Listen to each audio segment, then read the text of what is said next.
우리 시대에 이렇게 예측할 수도 없고 통제할 수도 없는 전 세계적인 어려움이 눈에도 보이지 않는 바이러스로부터 시작되리라 예상했던 분 아무도 안 계실 텐데, 2000년 전에 사도 베드로가 편지를 쓴 터키의 소아시아에 있는 교회 성도들도 전혀 예기치 못했던 고난 가운데 처했습니다. 그들의 고난은 예수 그리스도의 부활하심을 믿고 그 부활의 주님의 복음을 전한 것, 그것으로 인해 다가오는 고난이었어요. 이 사도 베드로는 터키 지방의 여러 곳에 흩어져 있는 교회들에게 회람용 서신을 보냈습니다. 그래서 베드로전서 1장에 보시면 그 수신자를 본도, 갈라디아, 갑바도기아, 아시아와 비두니아에 흩어진 나그네들에게 보내노라, 이렇게 표현을 하고 있어요. 베드로는 당시 한 곳에 머물러 있을 수 없는 순회 선교사였기 때문에 이 복음을 위해 핍박당하는 소아시아의 성도들을 격려하고, 또 그리스도인으로서 어떻게 살아가는 것이 복음에 합당한 삶인지를 설명하기 위해서 편지를 친히 써서 보낸 것이지요.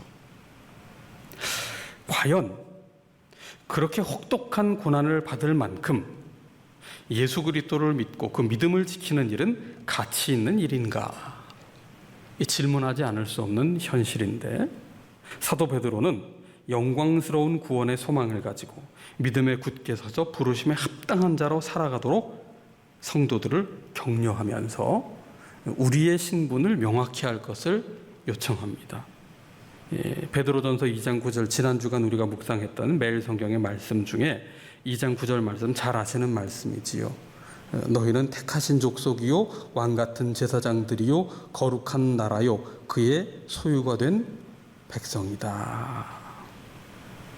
우리를 그 기이한 빛에 들어가게 하신 그분의 아름다운 덕을 선포하도록 우리를 택하여 세우셨다. 그러므로 고난받는 성도의 삶 속에서 추구해야 될 가치는 무엇이냐? 2장 12절에 이렇게 권면합니다. 2장 12절 말씀에 보시면 너희가 이방인 중에서 행실을 선하게 가져 너희를 악행한다고 비방하는 자들로 하여금 너희 선한 일을 보고 오시는 날에 하나님께 영광을 돌리게 하려 함이라. 복음대로 살고자 또 복음을 전하고자 살았을 뿐인데 그것을 악행이라고 비방하는 그 이방인들에 대하여 너희가 오히려 선한 행실을 가져서 그 선한 일을 통해서 주님 재림하시는 날 하나님의 영광이 드러나도록 하라. 고난 속에서 어떻게 성도가 대응해야 할 것인가를 베드로는 권면하는데, 고난 중에 도리어 선한 일을 중단 없이 행함으로 하나님의 영광을 드러내도록 하라. 위축되지 말고 선한 일을 행하라고 말씀하고 있어요. 2장 19절입니다. 부당하게 고난을 받아도 하나님을 생각함으로 슬픔을 참으면 이는 아름답다. 하나님을 생각하라는 거예요. 고난 중에 억울한 일을 묵상하지 말고 처제와 형편을 묵상하지 말고 하나님을 생각하면서 지금 당한 이 이해할 수 없는 슬픔을 참으면 아름답다. 이 아름답다는 이 문장 여기에 각주가 달려 있어요. 성경 아래로 내려가 보면 헬라어 원문에 은혜라고 되어 있지요. 하나님을 생각함으로 고난 중에도 참으면 그것이 은혜다.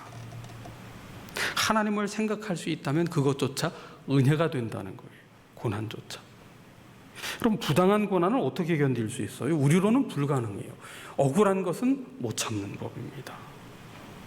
하나님을 생각함으로, 이 하나님을 생각할 때에야 우리가 비로소 참을 수가 있는데, 문제는 어디에 있습니까? 우리가 고난을 당하면 하나님을 생각하지 못하게 된다는 거예요.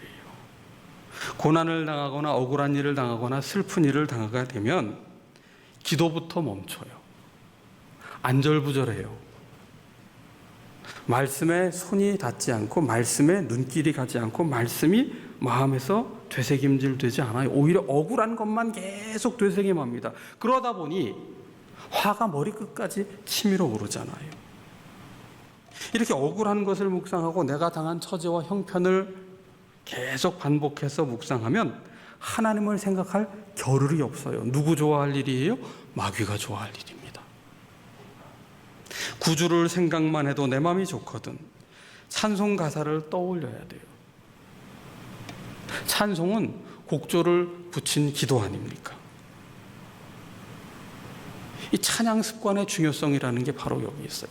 기도가 되지 않을 때, 말씀이 떠오르지 않을 때 찬양을 계속 반복하세요. 영적인 좋은 습관을 들이세요. 고난을 당할 때, 억울할 때, 앞이 캄캄해지고 슬픔이 차오를 때 하나님을 생각해야 됩니다. 이것이 아름다운 일이고 은혜 안에 머무는 길이에요. 2장 20절은 이렇게 말씀합니다. 죄가 있어 매를 맞고 참으면 무슨 칭찬이 있으리요. 그러나 선을 행함으로 고난을 받고 참으면 이는 하나님 앞에 아름다움이라. 성도에게 아름다운 삶이란 뭐냐? 고난 속에서도 여전히 하나님을 생각하며 선을 행하는 거예요. 세상은 어려우면 다 움츠립니다. 성도는 어려움 속에서도 하나님을 생각하며 선을 행하기를 멈추지 않아요. 이것이 하나님 앞에 아름다운 삶이다. 그러면서 3장에서 그 연장선상에서 가정에서와 또 일상의 인간관계 속에서 어떻게 선을 행하여 하나님께 영광을 돌릴 것인가를 지금 사도 베드로를 통하여 우리에게 권면하고 있는데 3장 1절 말씀을 보시면 아내들아 이와 같이 자기 남편에게 순종하라. 이는 혹 말씀을 순종하지 않는 자라도 말로 말미암지 않고 그 아내의 행실로 말미암아 구원을 받게 하려 함이다. 당시 문화는 남성 중심의 사회입니다. 당시에 유럽은 로마가 지배했어요. 소아시아에 있는 교회들도 다 로마의 지배권 안에 있었는데 이 로마의 문화에 의하면 종교는 남편이 가진 종교를 아내가 무작정 따라가야 돼요. 그런데 아내가 예수님의 복음을 듣고 예수를 믿고 기독교로 개종을 했다. 당연히 남편, 불신 남편에게 어마어마한 핍박을, 고난을 당하게 되어 있어요. 그런데 이때 베드로는 믿음을 가진 아내들이 종교적인 이유로 남편에게 고난을 당하고 불화하게 될 때 어떻게 할 것이냐.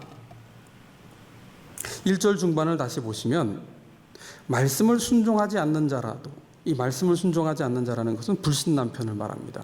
말로 말미암지 않고 아내의 행실로 말미암아 구원을 받게 하려 합니다. 불신 남편을 구원에 이르게 하는 길은 말로만 갖고는 안 되고 행실을 통해 보여주어야만 한다. 어떤 행실이요? 남편에게 순종하는 행실을 통해서 남편이 그 행실을 보며 감동을 받아 예수님을 영접하게 될 것이다. 말보다 행실의 변화로 보여주라고 권면하고 있어요. 2절을 보십시오. 너희의 두려워하며 정결한 행실을 봄이라. 하나님을 경외하는 그 두려움으로 정결한 행실을 불신 남편이 직접 두 눈으로 볼 수 있도록 행동으로 옮겨 남편에게 순종하라는 거예요. 아직 예수님을 믿지 않는 남편이 예수님 믿기를 간절히 바란다면 어떻게 해야 된다는 것이냐. 간절한 기도를 드렸다면 그 기도가 유효하려면 남편을 순종하라는 거예요. 남편을 무시하지 말라는 겁니다. 진정 하나님을 경외한다면, 남편이 구원받기를 원한다면 남편에게 먼저 선을 행하라는 거예요. 오늘 우리 시대의 정서와는 상당히 거리가 있어 보이지요. 오늘 우리 시대의 정서는 어때요? 존경할 만해야 존경하지. 내 기준과 기대치에 조금이라도 어긋나 보인다면, 조금이라도 실망스러운 모습이 보이거나 신뢰할 만한 모습을 잃어버린다면 가차없이 무시해버리는 그런 문화 속에 우리가 살고 있어요. 자존심 상하는 일은 절대 인정하지 않으려는 그런 분위기 속에 살고 있단 말이죠. 근데 성경의 원리는 어떻습니까? 배우자가 존경받을 만한지를 따지지 말고, 배우자가 나의 대접을 받을 만한 행위를 했는지를 따지지 말고, 계산해보지 말고 내가 먼저 순종하라. 상대가 나를 어떻게 대하든지 상관하지 말고 내가 먼저 상대를 인정해주고 심지어 상대를 순종하라. 그렇게 선을 행할 때, 고난 속에서조차 선을 행할 때 그 마음이 열려 예수님을 영접하게 될 것이고 구원이 임할 것이고 그로 인해 하나님의 영광이 드러나게 될 것이다. 이 말씀은 남편과 아내 중에 누가 우위에 있느냐 그것을 따지려는 게 아닙니다. 먼저 상대를 충분히 넘치도록 존중해주고 순종하기까지 하라는 거예요. 이것이 신앙의 원리요, 이것이 선한 일을 하는 길이요, 이것이 하나님께 영광이 되는 일이라는 거지요.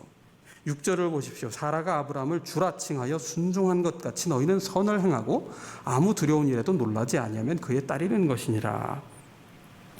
사라는 하나님께 소망을 뒀어요. 어려움 가운데 남편을 신뢰했습니다. 사실 부름받은 것은 아브라함이었어요.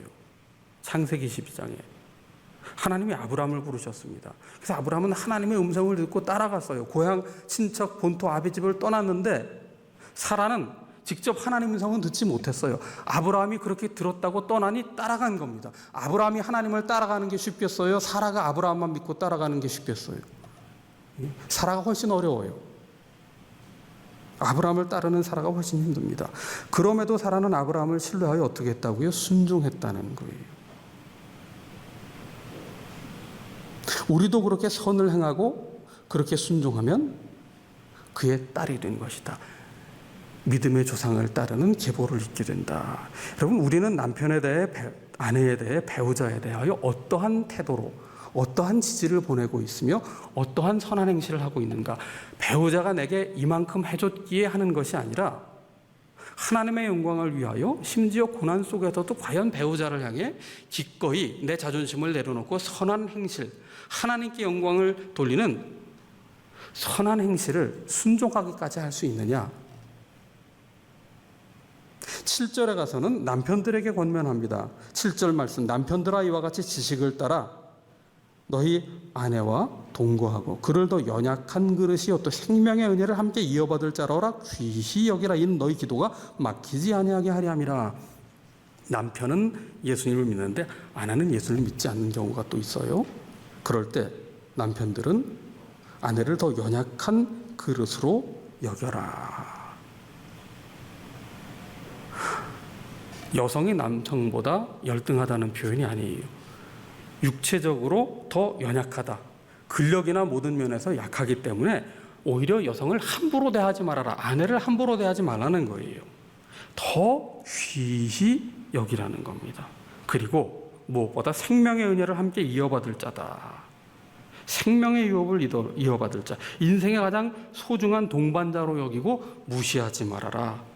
귀히 여겨라. 이 귀히라는 말은 존경하라, 공경하라는 뜻이에요. 당시 로마의 문화 속에서는 여성을 매우 하대하던 분위기였는데 2000년 전에 그 문화 속에서 아내를 존경해주고 아내를 공경해주라. 부모를 공경하는 마음처럼 또 스승을 존경하는 마음처럼 그렇게 존경하고 공경하라는 것은 상상할 수 없는 표현입니다. 결국 부부간의 상호 복종의 원리예요. 상대 배우자가 남편이 아내가 내게 무엇을 해주었느냐를 보고 계산을 해서 나의 이익이 되느냐 손해가 되느냐를 따져서 판단할 것이 아니라 남편에 대하여 순종하고 아내에 대하여 존경하고 공경하라. 그게 선을 행하는 것이라는 거예요. 심지어 고난 속에서도 그렇게 선을 행하라는 거예요. 그러할 때에 하나님의 영광이 드러나게 되고 가정의 구원이 임하게 된다는 말씀입니다. 어떤 목사님의 얘기예요. 한 성도님이 어떻게 해야 부부가 한평생 잘 살 수 있을까요? 그 목사님이 한마디 대답을 하셨어요. 뭐라고 대답하셨느냐면 배우자를 불쌍히 여기면 됩니다. 그랬어요. 배우자를 불쌍히 여기면 됩니다. 이게 좀 젊은 부부들에게는 정말 시시한 대답처럼 보일 수 있을 거예요. 아니 어떻게 해야 부부가 잘 사느냐 그러면 좀 일평생 정말 불이 꺼지지 않고 계속 타오를 수 있는 무슨 불쏘시개가 될 만한 그런 말을 줘야 되는데 불쌍히 여기세요. 그러니까 이게 불만이 가득 찰 수도 있겠습니다. 그런데 서로를 불쌍히 여기는 마음을 품을 때 아내는 남편을 불쌍히 여기고 남편은 아내를 불쌍히 여기는 마음을 품을 때 그럴 때에만 부부간에 일평생 잘 살 수 있다는 거예요. 이 불쌍히 여기는 마음은 언제 품을 수 있느냐 하면 주님의 마음을 품을 때 가능해요. 주님은 우리를 보시고 불쌍히 여기셨어요. 목자 없는 양 같음을 보시고 죄 가운데 유리방황하는 것을 보시고 불쌍히 여기셔서 끝까지 사랑해 주셨거든요. 이제부터 남편을 보실 때 불쌍히 여겨주십시오. 아내를 보실 때 불쌍히 여겨주십시오. 아이고, 나 아니면 누가 데리고 살겠노? 정말 불쌍히 여겨야지. 정말 불쌍히. 자녀를 보실 때도 불쌍히 여겨주시고, 부모님을 대할 때도 불쌍히 여겨주시고, 우리가 가장 가까이 있는 가족을 계산서를 들고 자존심을 가지고 보는 것이 아니라 이 주님의 마음인 불쌍히 여기는 마음을 가지고 보면 그렇게 애틋해질 수가 없어요. 불쌍히 여기는 마음을 품으십시오. 그럴 때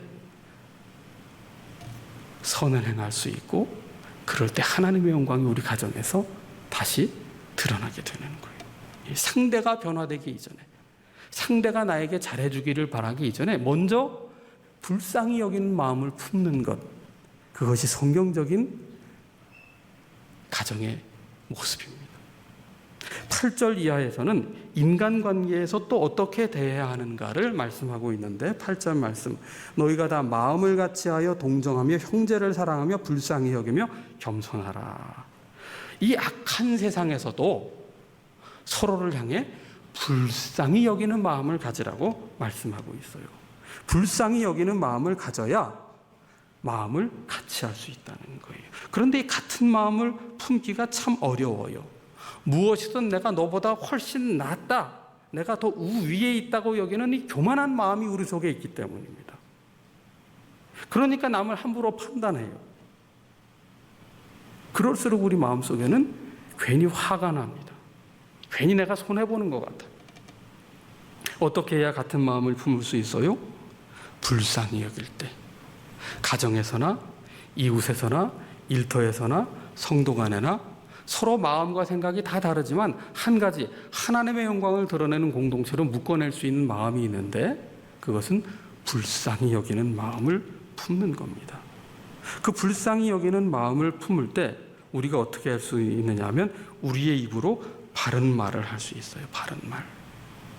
10절에 보시면 생명을 사랑하고 좋은 날 보기를 원하는 자는 혀를 금하여 악한 말을 그치며 그 입술로 거짓을 말하지 말고 악에서 떠나 선을 행하고 화평을 구하며 그것을 따르라 그랬어요.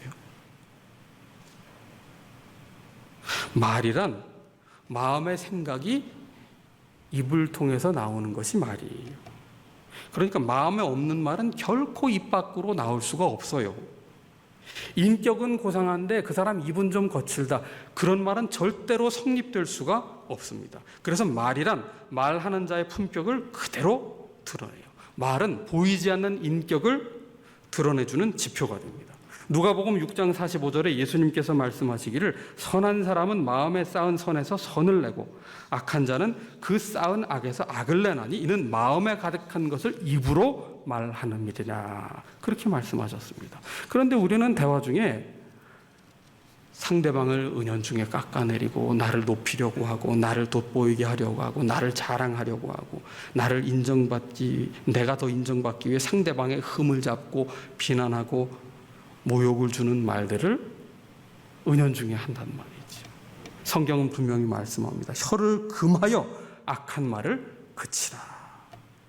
9절 말씀, 악을 악으로 욕을 욕으로 갚지 마라.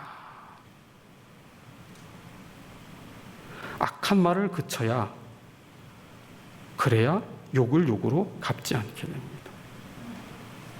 선한 행실로 하나님의 영광을 드러내고자 한다면 이 하나님의 영광을 거창한 곳에서부터 찾으면 안 된다는 거예요. 우리의 일상의 말, 이 세치어에서 나오는 생활 속의 말부터 바꿔야만 우리는 하나님의 영광을 드러낼 수 있다는 거예요. 9절을 보세요. 도리어 복을 빌라. 악으로 욕으로 갚지 말고 혀를 금하고 악한 말을 그치고 우리 입에서는 이제 복을 빌어주는 일을 해야 된다는 거예요. 여러분, 복처럼 좋은 게 어디 있어요? 우리가 복을 굉장히 좋아합니다. 예. 그래서 이 주말에 로또를 복권이라고 얘기하잖아요. 복권, 복이 들어온다. 예.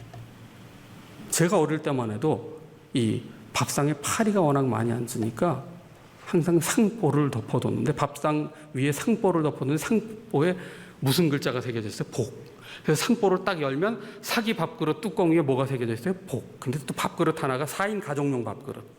어르신 한 분 드시는 밥그릇이 이딴만한 밥그릇인데 숟가락을 뜨니 어때? 숟가락에도 복이 새겨져 있고 밥상 내 모퉁이에도 복이 새겨져 있고 하여튼 복을 얼마나 좋아하는지 해만 바뀌면 새해 복 많이 받으시라고 하고 구정되면 또 복 받으시라고 하고. 예. 근데 진정 복 받는 길이 뭐예요? 오늘 성경에 보면 먼저 다른 사람을 위해 복을 빌어라. 내가 복 받기를 바라기 이전에 상대를 위해 복을 빌어줘라. 악한 말을 금하고 복을 빌어주라는 거예요. 심지어 나를 욕하는 이들에게까지도 복을 빌어주어라. 이것이 내가 복을 누리게 되는 길이라는 거예요. 그러니까 내가 복을 받기 원한다면 성경적인 원리에 의하면 먼저 다른 이들이 복을 받도록 기도를 해야 된다는 거예요. 여러분, 우리의 기도 생활은 어떤가요? 코로나 이후에 어떻게 되셨습니까? 기도가 더 많아졌습니까? 아니면 걱정이 많아졌습니까? 말씀을 읽고 묵상하는 시간이 많아졌습니까? 아니면 그저 생각이 많아졌습니까? 꼬리에 꼬리를 무는 걱정을 할수록 한숨과 절망만 깊어갈 뿐이에요. 헨리 나웬이 이런 말을 했습니다. 그치지 않는 내 생각을 그치지 않는 기도로 바꾸어야 한다. 기도하기 시작할 때 생각이 바뀌어요.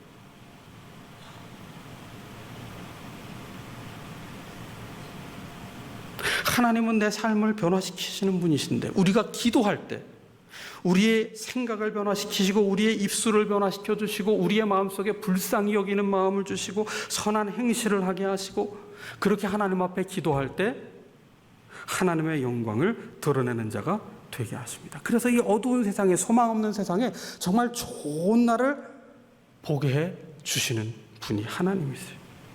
여러분, 정말 어렵고 힘든 시기를 지내고 있습니다. 어려울수록 각박해집니다. 어려울수록 사람들의 마음에 여유가 없습니다. 인심이 흉흉합니다. 누구도 믿을 수 없습니다. 이러한 때에 선한 행실과 선한 입술로 하나님의 영광을 드러내는 우리 모두가 되어야 하겠습니다.